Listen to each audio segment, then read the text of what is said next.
우리 성도님들 한 주도 평안하셨어요? 예. 지난 8월 9일이 우리가 살아가는 싱가포르에는 굉장히 특별한 날이었습니다. 싱가포르란 나라가 독립하여 세워진 지 60주년을 맞는 날이었어요.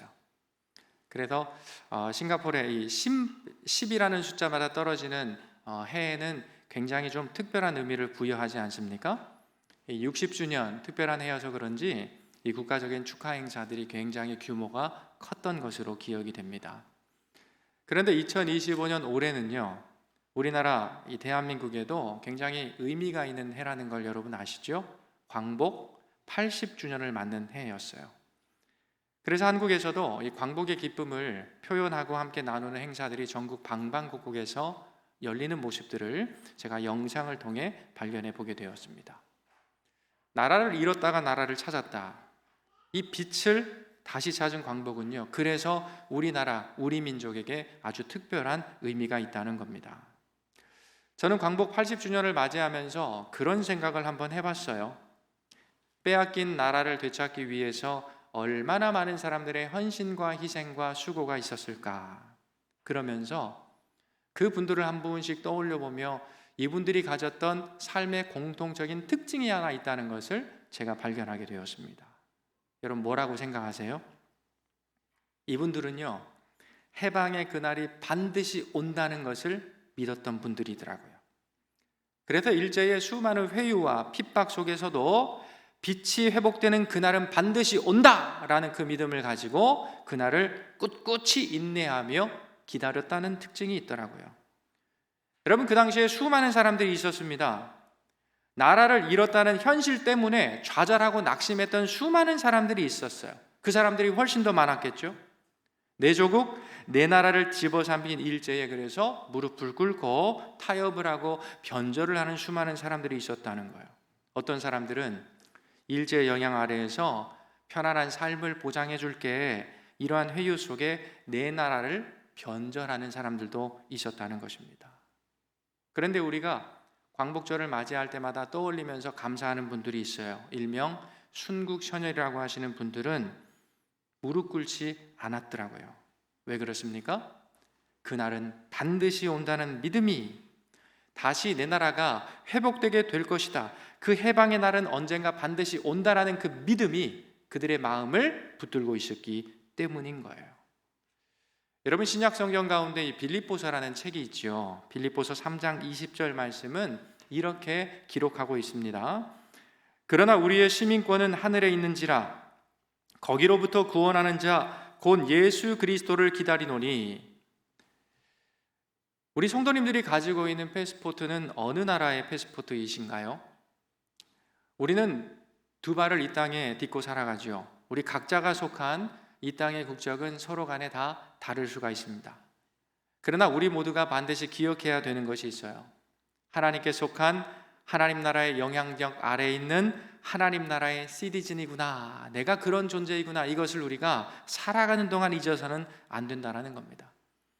아무리 이 세상을 살면서 세상이 우리를 유혹할 때가 있죠. 우리의 믿음을 흔들 때가 있어요. 야, 복음 밖으로 좀 나와봐, 세상이 얼마나 재밌는데 우리의 가치를 따르라. 그러나 우리는 하나님 나라의 시티즌이라는 사실을 결코 잊어서는 안 된다는 겁니다. 여러분, 내가 하나님 나라의 백성, 그 시티즌으로 살아간다, 이 무슨 의미일까요? 주님께서 성경을 통해 말씀하신, 예비하신 그날, 주님이 오늘 또 우리에게 제시하시는 그날, 예수님께서 약속하셔서 다시 이 땅에 오시는 그날이 반드시 온다라는 것을 믿고 의식하며 살아가는 사람, 그가 바로 하나님 나라의 백성인 줄로 믿습니다. 여러분, 세상의 가치와 다른 그 복음 때문에 여러분들 일상에서 얼마나 손해보면서 살아가세요? 좀 고달플 때도 있어요. 외간에 저 사람 때문에 먼저 손을 내밀어야 돼? 왜 내가 저 사람을 만나야지? 왜 저 사람을 내가 품어야지? 왜 내가 때로 양보해야 되지? 내가 손해보는 것 같아요. 복음을 따라갈 때 고달프기도 합니다. 그러나 하나님의 말씀을 따라 사는 우리들에게 그날은 하나님께서 우리를 영광스럽게 하는 해방과 기쁨의 날이라는 사실을 기억하면서 하루하루를 주님의 그 말씀, 복음을 의지하여 이겨내야 하는 것입니다.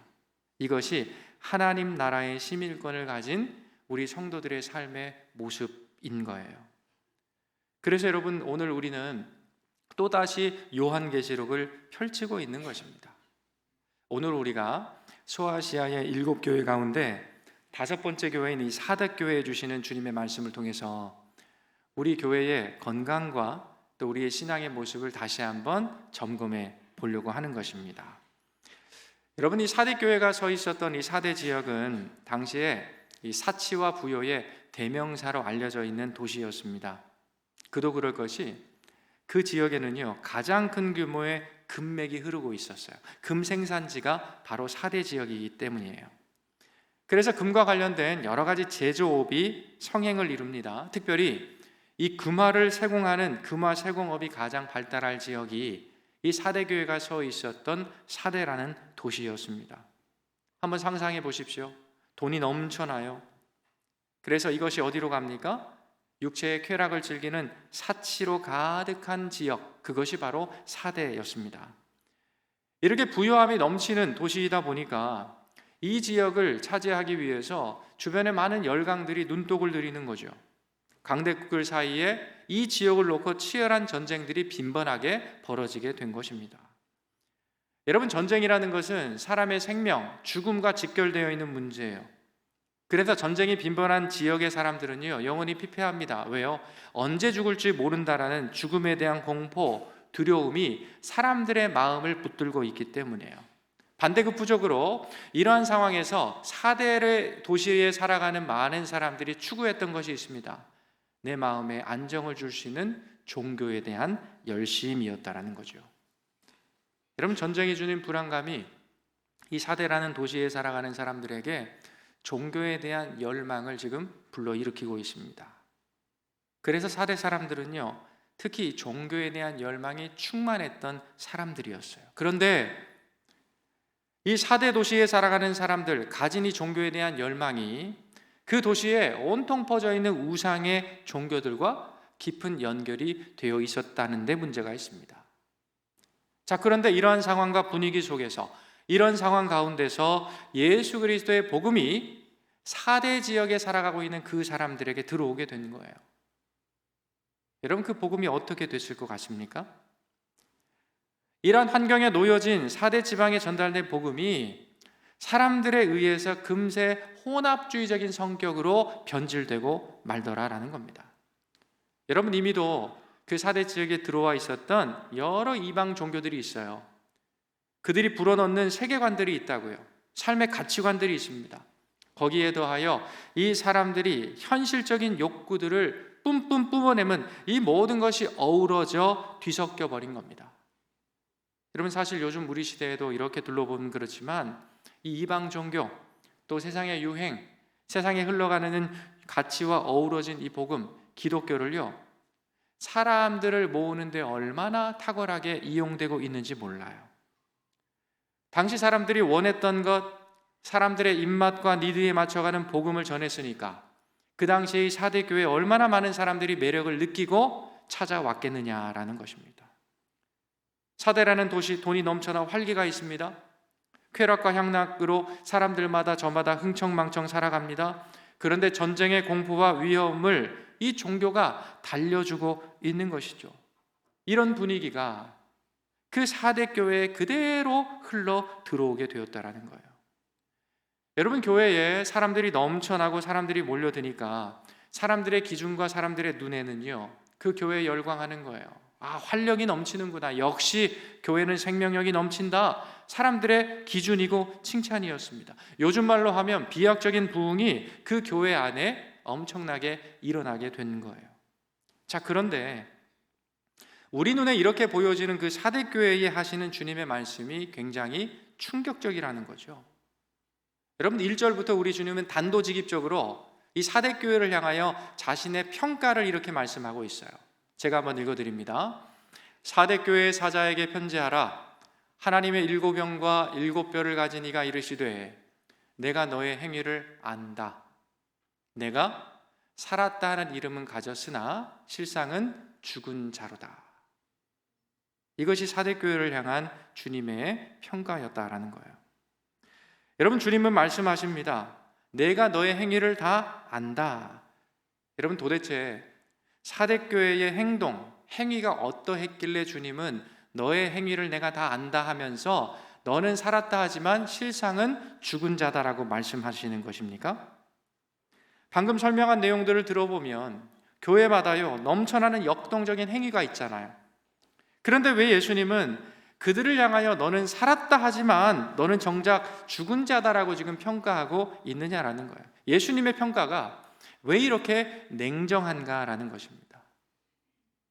여러분, 누군가 죽었다라고 한다면 죽음이라는 건 뭐죠? 그 속에 생명이 없다는 얘기예요. 우리가 볼 때에 외적으로는 활기가 넘치고 생동감이 있는 것처럼 그 사대교회가 보여졌지만 우리의 마음의 중심과 현실을 보시는 우리 예수님의 눈에 그들은 죽은 모습으로 지금 놓여 있었다라는 거예요. 왜 그럴까? 자, 2절 말씀을 한번 보겠습니다. 너는 일깨어 그 남은 바 죽게 된 것을 굳건하게 하라. 내 하나님 앞에 너의 행위에 온전한 것을 찾지 못하였노니. 이것이 주님의 또 다른 말씀이었어요. 여러분, 왜 이들의 삶이 죽은 것인가? 왜 이들 안에 생명이 없는 것인가? 주님의 평가의 기준은 이거였습니다. 그들의 활발한 행위에서 주님은 온전한 것을 찾지 못하셨기 때문이라고 말씀해요. 여러분, 지금 우리 주님께서 사대교회를 향하여 내가 온전한 것을 찾지 못하였다. 이 온전하다라는 헬라어 원어를 보게 되면 플레로라는 단어를 사용을 합니다. 이 플레로라는 단어의 의미는 뭐냐? 여러분, 여기 잔이 있어요. 잔이. 우리가 뭔가 액체를 채우는 그러한 그릇이 있잖아요. 그런데 이 그릇 안이 텅 비어 있는 상태를 이 플레로라는 단어가 설명해 주고 있습니다. 다시 말하면 예수님의 시선에서, 예수님의 기준에서 볼 때 이 사대교회는요 어때요? 형태는 잘 갖추어져 있었어요. 많은 사람들에게 만족을 줄 만큼 좋은 건물도 있고 조직도 갖추어져 있어요. 수많은 활동들이 있어요. 그런데 예수님의 눈에 볼 때 사대교회는 속이 텅 비어 있는 속빈 강정과 같은 교회였다라는 것입니다. 예수님은 지금 이 사대교회가 복음의 본질, 생명을 살리는 데는 관심을 가지지 않고 이 껍데기만 붙들고 있는 그 모습을 향하여 지금 죽었다라고 평가하고 계시더라라는 거예요. 여러분, 저는 목회에 오면서 하나님이 주신 큰 기쁨의 순간들이 있습니다. 특별히 하나님께서 맡겨주신 그 교인들이 예수님을 삶의 주인으로 인정을 하고 복음의 능력을 일상 가운데서 경험해서 자신들의 생명이 살아나고 믿음으로 살아가는 그 모습을 보는 거예요. 이런 영적인 신앙의 선순환이 이루어지는 것을 볼 때마다 목회의 큰 기쁨을 느끼게 됩니다. 그래서 이러한 성도님들이 성령의 인도하심 속에서 성령의 직접적인 지도를 받으면서 예수 그리스도의 분량에까지 계속 자라가는 그 모습을 볼 때, 야, 목회하길 잘했구나. 아, 이런 기쁨을 하나님이 내게 주시려고 나를 여기에 인도하셨냐? 그런 생각을 할 때가 많이 있더라라는 거예요. 지난 25년 동안에 수많은 교회를 섬기면서요, 이런 간증하시는 분들을 제가 너무나 많이 만나봤습니다. 그런데 지금 이런 말씀을 드리면서도 제 생각에 스쳐가는 많은 분들이 계세요. 함께 저와 성경 공부를 하다가 또 전도 폭발과 같은 신앙의 훈련을 하다가 예수님을 소위 인격적으로 고백한 분들의 얼굴들입니다. 우리 성도님들께 한번 이렇게 질문해 드리고 싶어요. 여러분, 제가 이런 고백을 들었던 그 성도님들, 함께 신앙의 성장을 경험했던 그런 고백으로 그런 삶의 모습을 보았던 이 모든 분들이 교회 막 나온 초신자들이었을까요? 아니요. 대부분의 분들이요, 교회에 직분을 가진 분들이셨어요. 그 중에는 교회의 중직자들도 몇 분 계셨다는 겁니다. 놀랍지 않으십니까? 제가 이런 경험을 하면서 굉장한 충격을 받았습니다. 아, 하나님을 알지 못해도, 하나님을 믿지 않아도 나의 신앙과 상관없이 제도와 간섭에 떠밀려서 얼마든지 직분자가 될 수 있다라는 것, 그것을 제가 느끼게 되었다라는 거예요. 여러분, 이 앞에서 설교하고 있는 목사라고 예외이겠습니까? 아니요. 얼마든지 가능하다라는 거예요. 이런 저의 목양의 경험을 녹여서 오늘의 이 사대교회를 좀 생각해 보면 사대교회는 이러한 교회가 아니었을까라는 생각을 해보게 돼요. 하나님을 섬기기보다 자신들의 욕망과 욕구를 섬긴 교회가 아니었는가 하는 것입니다.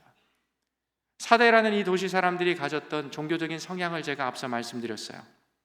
그 도시가 가지고 있었던 역사적인 토양, 배경을 제가 이미 말씀드렸어요.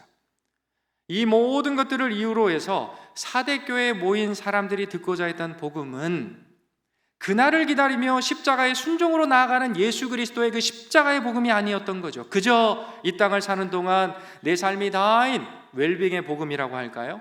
그저 어떻게 하면 세상에서 성공하는 복음, 잘 사는 복음을 이들이 듣기를 원했고 저마다의 그러한 복음을 품에 안고 각자의 삶을 걸어갔더라는 거죠.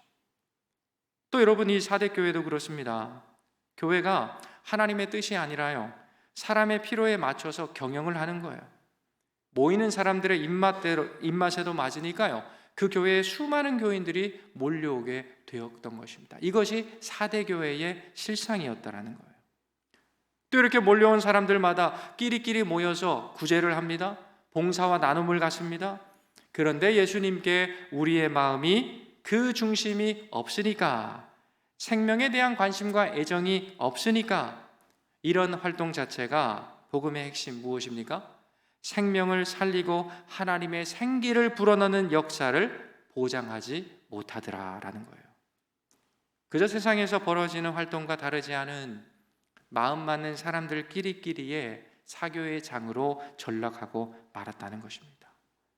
여러분, 한번 진지하게 생각해 보세요. 여기에 무슨 예수 그리스도의 살아나는 역사가 있겠느냐라는 거죠. 이것이 우리 주님의 눈에는 굉장히 안타까운 사대교회의 모습으로 지금 발견되었던 것입니다. 그래서 주님 말씀하시는 거예요. 너가 살았다는 이름은 가졌는지 모르겠지만 내가 볼 때 너는 죽은 자다. 이러한 평가를 낳게 된 이유였다라는 거죠. 한마디로 사대교회는 어떤 교회냐? 외형적인 신앙의 모습은 있어요. 그러나 그 속사람, 교회의 내면이 죽어있는 그러한 교회였습니다. 여러분, 우리 하나님은 우리의 중심을 보십니다.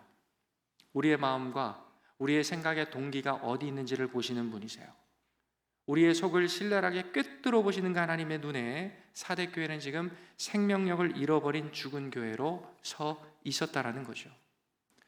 여러분, 저는 이 사대교회를 보면서 우리가 신앙생활하는 이 영적인 삶에 가장 큰 위험이 무엇인가를 생각하게 됩니다. 여러분, 사람들의 칭찬에 취해서, 사람들의 평가에 취해서 나는 충분히 안전해, 나는 충분히 잘 믿고 있어, 나는 충분히 잘 살고 있다라는 그런 착각이 굉장히 위험한 거라는 거예요. 이것을 성경은 교만이라고 이야기를 하죠. 자, 그렇다면 이러한 착각에 빠져있는 사대교회가 다시금 소생케 되고 다시금 살아갈 수 있는 길이 과연 무엇이냐라는 겁니다. 너무나 친절하시고 교회를 사랑하신 주님은요, 2절 말씀을 통해 이 지점에 대해 분명한 답을 제시하고 계세요. 자, 2절을 같이 한번 읽어봅니다. 시작. 너는 일깨어 그 남은 바 죽게 된 것을 굳건하게 하라. 내 하나님 앞에 내 행위에 온전한 것을 찾지 못하였노니. 제가 다시 한번 읽습니다. 너는 일깨어, 깨어나 그 남은 바 죽게 된 것을 굳건하게 하라. 주님의 말씀이에요. 주님은 지금 다 죽게 된 사대교회에 아직 너희가 죽지 않고 살아날 일말의 가능성이 있다라는 것을 지금 말씀하고 있는 거예요. 그것을 굳건하게 하라 망령하고 있어요. 그것을 위해서 사대교회는 어떻게 해야 됩니까? 영적으로 일깨어 깨어나라 말씀하시는 것입니다. 외형적으로 볼 때는요, 아무 문제가 없습니다. 건강해 보이는 세상의 평판과 사람들의 인정에 속지 말고 성령께서 그 교회들에게 하시는 말씀을 듣고 기도로 영적인 눈을 열어서 너의 영혼의 실상을 바라보라 명령하는 거예요. 형식은 있지만 성령의 생명력은 사라져 죽은 그 상태 가운데서 다시금 기도의 자리를 회복하고 말씀을 붙드는 그 자리를 회복하여서 깨어날 것을 주님께서 지금 명령하고 계시다라는 겁니다. 그리고 우리 예수님은요, 3절의 말씀을 통하여 좀 더 구체적으로 이러한 것이 무엇인지를 우리에게 말씀해 주고 있어요. 자, 3절을 한번 보여주십시오. 그러므로 내가 어떻게 받았으며 어떻게 들었는지 생각하고 지켜 회개하라. 만일 일깨지 아니하면 내가 도둑같이 이르리니 어느 때에 내게 이르는지 내가 알지 못하리라. 아멘. 주님의 말씀입니다. 여러분, 처음 받은 것, 우리가 받은 것이 있어요. 그것을 다시금 붙들라 하십니다. 그것을 붙잡고 주님께로 다시금 돌이킬 것을 말씀하고 있어요. 자, 여기서 주님께서 너희가 받은 것, 그것은 과연 무엇이냐라는 겁니다. 이것은 바로 예수 그리스도의 복음을 이야기하는 거예요. 사대교회가 그 당시에 세상의 시류를 따라서 복음을 세상의 가치로 오염시키기 전에, 복음을 세상의 가치와 뒤섞어 버리기 전에 주님이 사도교회에 들려주셨던 예수 그리스도의 십자가, 그 순수한 복음, 하나님의 사랑을 다시금 기억하고 그 복음을 붙들고 주님께 돌아오라는 명령인 것입니다. 그 복음으로 인해서 처음 우리가 예수를 만났을 때, 그 구원받았을 때의 감격이 회복되어야 된다는 거예요. 하나님이 베푸신 그 은혜의 지점을 다시금 돌이켜 기억하라는 것입니다. 그 은혜와 감격이 우리 각 사람의 심령마다 충만히 임하게 될 때, 성령으로 다시 살아 숨쉬게 될 때, 우리는 비로소, 사대교회는 비로소 자신들이 속빈강정이었음을 고백하게 될 거예요. 또 주님께 돌이킬 힘과 능력을 공급받게 되는 것입니다. 이것이 주님께서 지금 사대교회를 향하여 명령하고 계신 그분의 마음이었다라는 거죠. 여러분, 감사하게도 이 사대교회는 거의 죽게 된 이 교인들에게는 지금까지 하신 주님의 말씀을 자신들의 믿음의 삶을 통해 보여줬던 좋은 모델들이 있었다라는 것입니다. 자, 4절 말씀을 한번 봅니다. 그러나 사대에 그 옷을 더럽히지 아니한 자 몇 명이 내게 있어 흰 옷을 입고 나와 함께 다니리니 그들은 합당한 자인 연곤이라 라고 되어 있습니다. 여러분, 누구를 주님께서 주목하시는 거예요? 그 옷을 더럽히지 아니하고 변질된 복음 가운데 모든 자들이 기쁨으로 살아가지만 세상과 타협하지 않는 예수 그리스도의 십자가의 그 선명한 복음을 붙들고 세상의 문화 가운데 점철되지 아니한 옷을 더럽히지 아니하고 흰 옷을 입고 주님과 함께 동거하는 몇 명의 사람들, 그 소수의 사람들이 있었다는 거예요. 주님께는 이들이 지금 소망인 것입니다. 사실 우리가 아까 보았던 2절 말씀에서 남은 바 죽게 된 것을 굳게 하라 주님 말씀하셨죠. 아마 저는 그런 생각을 해봅니다. 교회 안에 남겨진 소수의 이 사람들을 주님이 염두에 두시고 바로 이러한 말씀을 하신 것이 아닌가 하는 거예요. 이 소수의 교회 공동체 가운데 남은 그 사람들, 하나님의 말씀에 여전히 귀를 기울이면서 기도로 자신들과 교회의 영적인 상태를 보며 애통해하는 그 사람들, 그 주님의 은혜를 구하는 이 소수의 사람들 때문에 주님의 날은 반드시 온다, 그 날을 기다리면서 기도로 인내하는 주님이 지명하신 이 소수의 사람들 때문에 지금 주님이 뭘 보시는 겁니까? 그 교회의 가능성을 보시는 거예요. 병들어 다 죽게 된 사대교회에 대한 사망 선고를 주님이 이들 때문에 어떻게 하시는 거예요? 유예하고 계시더라라는 것입니다. 여러분, 이 말씀은 우리 싱가포르 한인교회 우리 성도들에게도 큰 도전을 준다고 저는 믿습니다. 이 세상에 수많은 교회들이 있죠. 그 교회들이 무너지지 않고 여전히 주님의 날을 고대하면서 지금 이 현실 세계 가운데 유지되고 있는 이유가 여러분 뭐라고 생각하십니까?